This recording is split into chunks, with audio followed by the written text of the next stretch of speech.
So there's a feminist in Britain, and her name is Baroness Jones. And she wants to impose curfew on men after 6 p.m. because she believes that it will make women a lot safer and that discrimination of all kinds would be lessened.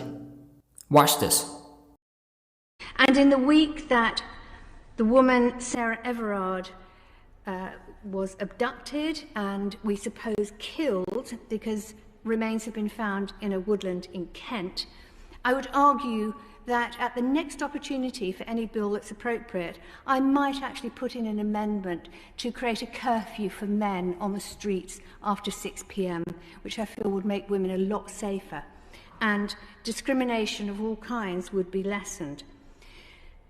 So recently, what really happened in London, a woman named Sarah Everard was kidnapped and killed, and a man was arrested in connection with the disappearance of Sarah Everard, and he has been further arrested on suspicion of murder and a separate allegation of indecent exposure, right?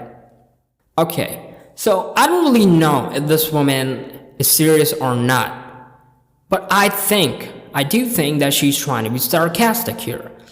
So what she really thinks that all men on this planet are nothing but sex-crazed freaks, right?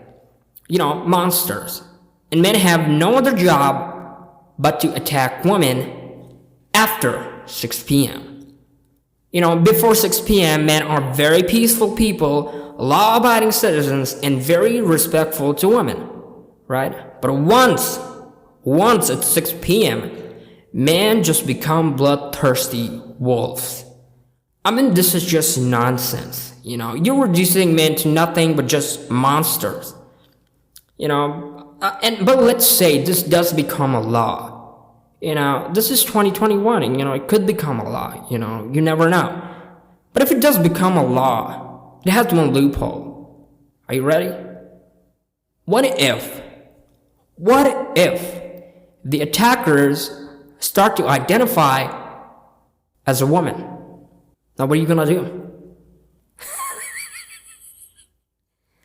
I mean, what is this? We're living in 1700s or something? Let's move on. So my man Tucker Carlson is under fire for saying that pregnant women serving in the military is a mockery of the US military. So we've got new hairstyles and maternity flight suits. Pregnant women are going to fight our wars. It's a mockery of the U.S. military.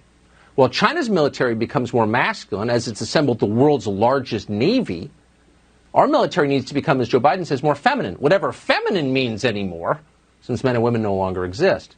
The bottom line is it's out of control, and the Pentagon's going along with this. Again, this is a mockery of the U.S. military and its core mission, which is winning wars.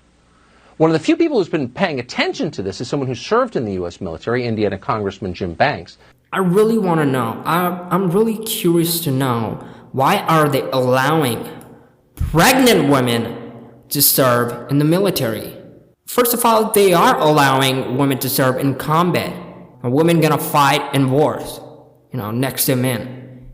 What's next? What's gonna happen? We're gonna see pregnant women fighting in wars? You know, and then someone from Pentagon named John Kirby says that Pentagon won't take advice from a talk show host. You know, and then he goes like, the diversity of our military is one of our greatest strengths, and acknowledge that we still have a lot of work to do to make our military more inclusive, more respectful of everyone, especially women. Did you notice one thing? He said respectful of everyone, right? He's not telling you, you know, which side, you know, which group of people he's gonna respect. He's saying respectful of everyone. So what do you mean by respectful to everyone exactly?